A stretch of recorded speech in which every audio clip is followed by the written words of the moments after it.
નમસ્કાર, હું છું કૃષ્ણા અને આપ જોઈ રહ્યા છો ધ લોકસત્તા. દેશની પ્રથમ મહિલા સમા બિંદુએ કર્યા આત્મવિવાહ.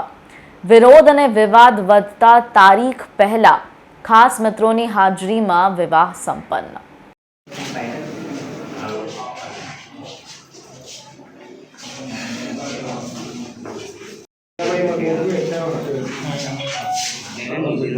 बनावे છે। ये शादी मेरी कल हुई। कल शाम को 5 बजे शुरू हुई थी शादी, और बिना पंडित और बिना किसी और के ये पूरी टेक शादी थी। ब्लूटूथ स्पीकर पे हमने मंत्र लगाए थे जो शादी के मंत्र होते हैं, और शादी खत्म होने के बाद नवकार मंत्र लगाए थे। સમાએ પણ જણાવ્યું કે તેને હલ્દી, મહેંદી, મંગલસૂત્ર પણ પહેર્યું અને સિંદૂર પણ લગાવ્યું. પણ સમાએ એ પણ કહ્યું કે તેણે આ કોઈના માટે નહીં પરંતુ પોતાના માટે લગાવ્યું અને આ કર્યા બાદ તેને ખૂબ જ ખુશી મળી. मैंने शुरुआत किया शादी की लक्ष्मी जी और गणेश जी की पूजा करके, उनकी आरती करके। उसके बाद मैंने खुद को वरमाला पहनाया। पीछे गाने बज रहे थे, जो प्लेलिस्ट मैंने बनाई थी वही। और उसके बाद हवन कुंड जलाया हमने। मेरे दोस्तों ने मेरी बहुत मदद की उसमें, सारी डेकोरेशन करने में। उसके बाद मंत्र चल रहे थे, मैं बैठी थी, हम भगवान के सामने हाथ जोड़ के बैठे थे। फिर हमने सिंदूर की और मंगलसूत्र की रस्म की, और उसके बाद मैंने मेरे फेरे लिए। हर एक फेरे के साथ जो 7 वचन मैंने मेरे खुद के लिए लिखे थे वो वचन मैं बोलती जा रही थी। मेरे दोस्तों ने मेरे ऊपर फूल फेंके, और साथ में हमने गरबे किए, हमने डांस किए, और बहुत ही ज़्यादा मज़ा किया शादी में। शादी के बाद मुझे बहुत बहुत बहुत बहुत ज़्यादा अच्छा लग रहा है। मैं बहुत खुश हूँ। इवन जब मैं खुद को वरमाला पहना रही थी, जब मैं खुद के मांग में सिंदूर भर रही थी, मैं बहुत ही ज़्यादा खुश थी कि फाइनली जो सपना मैं देखती आई थी बचपन से एक दुल्हन बनने का, वो पूरा हो रहा है। मेरे आंखों में आंसू तब भी थे जब मैं ज्वेलरी पहन के शीशे में खुद को देख रही थी। मैं खुद को हक किए बिना रह ही नहीं पा रही थी एक सेकेंड भी। સમા બિંદુએ 15 દિવસ પહેલા જાહેર કર્યું હતું કે તેઓ લગ્ન કરશે પરંતુ કોઈની પત્ની નહીં બને. આ વિવાહને સોલોમની કહેવામાં આવે છે.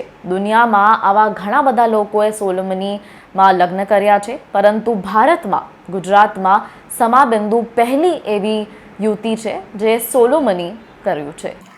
मैं बिल्कुल भी नहीं सोचती हूँ कि मैं किसी की बीवी बनना चाहूँगी, ना मैंने कभी सोचा है। तो फ़िलहाल के लिए अगर आप पूछ रहे हैं कि क्या मैं कभी किसी से शादी करूँगी, मतलब है मुझे किसी की बीवी बनना पड़ेगा, तो जवाब है नहीं। मुझे किसी और के लिए सबसे ज़्यादा, जब जेंडर इक्वलिटी की बात करते हैं, शादी के बाद ही तुरंत लड़की का सरनेम चेंज हो जाता है, जेंडर वहीं ख़त्म हो जाता है। जेंडर इक्वलिटी की बात जब वो सिंदूर लगाती है, मंगलसूत्र पहनती है और अपने माँ बाप का घर छोड़ती है, तो वहाँ पे जेंडर इक्वलिटी वहीं के वहीं ख़त्म हो जाती है। तो मैंने किसी और के लिए नहीं, खुद से प्यार में खुद के लिए मेरी मांग भरी है. બિંદુએ જણાવ્યું કે તે લગ્નને લઈને ખૂબ જ ઉત્સુક હતી, પરંતુ વિરોધ બાદ તેને પંડિત અને લગ્ન સ્થળને પણ રદ કરવા પડ્યા. ત્યારે બિંદુએ નક્કી કર્યું કે તે પોતાના ખાસ મિત્રોની હાજરીમાં પોતાના ઘરમાં જ તારીખ પહેલા લગ્ન કરશે.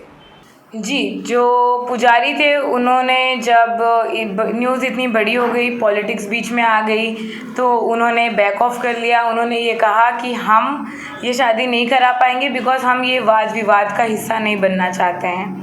उसके अलावा जो वेन्यू था, जब सुनीता जी ने कहा कि यहाँ पे शादी नहीं हो सकती है, तो मंदिर के पंडित जी ने भी वेन्यू के लिए मना कर दिया, तो मैं वहाँ शादी नहीं कर पाई। 11 तारीख को शादी करते करते बहुत सारे चैलेंजेस आ चुके थे मेरे पास तक, जिसमें से मैं कहूँगी कुछ चैलेंजेस ऐसे थे कि नौबत आ गई थी कि मुझे मेरा घर खाली करना पड़ता।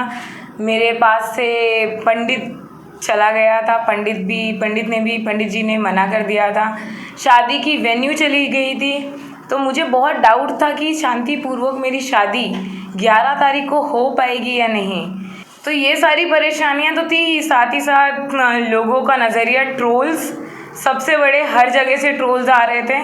मैं एक सवाल करना चाहती हूँ। जो लोग कुछ टाइम पहले मेंटल हेल्थ की बातें कर रहे थे कि मेंटल हेल्थ पे इफेक्ट नहीं होना चाहिए, आज लोग मुझे साइको बुला रहे हैं। ये बोल रहे हैं कि मुझे मेडिकल हेल्प चाहिए, ये बोल रहे हैं कि मेरा दिमाग ख़राब है और मैं पूरी तरीके से पागल हूँ। तो क्या वो ये नहीं सोच रहे हैं कि ये मेरी मेंटल हेल्थ पे क्या इफ़ेक्ट कर रहा होगा?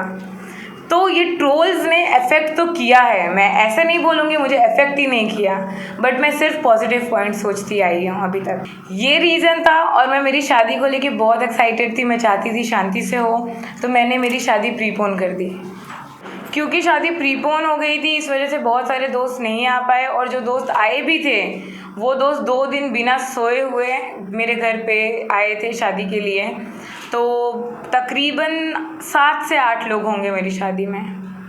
સમાને જ્યારે લગ્નના રજિસ્ટ્રેશનને લઈને પૂછવામાં આવ્યું ત્યારે સમાએ જણાવ્યું કે તેમની પાસે લગ્નના વિડીયોઝ છે અને તેમના મિત્રોની હાજરી છે, જેથી તેઓ પ્રયાસ તો કરશે જ લગ્નને રજીસ્ટર કરાવવાનો, પરંતુ સરકાર આને કઈ રીતે માનશે એ જોવાનું છે।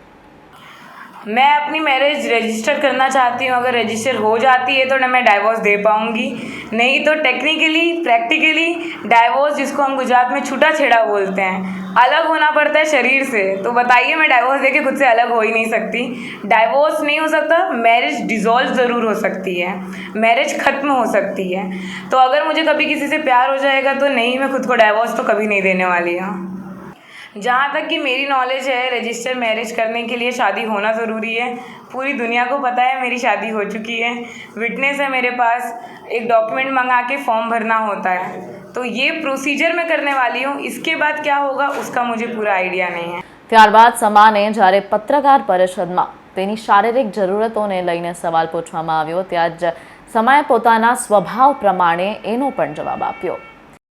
No, I am a bisexual and my gender is bigender. मैं इतना ही कहना चाहूँगी कि that is none of their concern. And सबसे बड़ी चीज़, मैं एक चीज़ बोलना चाहूँगी जो कि सबको पता है, साइंटिफिकली फैक्ट है, majority of women does not even know what an orgasm is. तो हेट्रोसेक्सुअल मैरिज में आदमी क्या कर रहे हैं, तो मैं खुद को पूरी तरीके से समझती हूँ, and it is none of their concern कि मैं खुद की सेक्सुअल नीड कैसे पूरी करूँगी। હવે સમા બિંદુના લગ્ન તો થઈ ગયા છે, સોલોગામી તો થઈ ગયું છે, પરંતુ જોવાનું એ રહેશે કે શું સરકાર અને મોસ્ટ ઇમ્પોર્ટન્ટલી સોસાયટી આને માનશે કે ન માને। તો આ જ ઇન્ફોર્મેશન અને આ જ સ્ટોરીને વધારે ડેપ્થમાં જાણવા માટે મેક શ્યોર કે તમે જોતા રહો મારી સાથે ધ લોકસત્તા।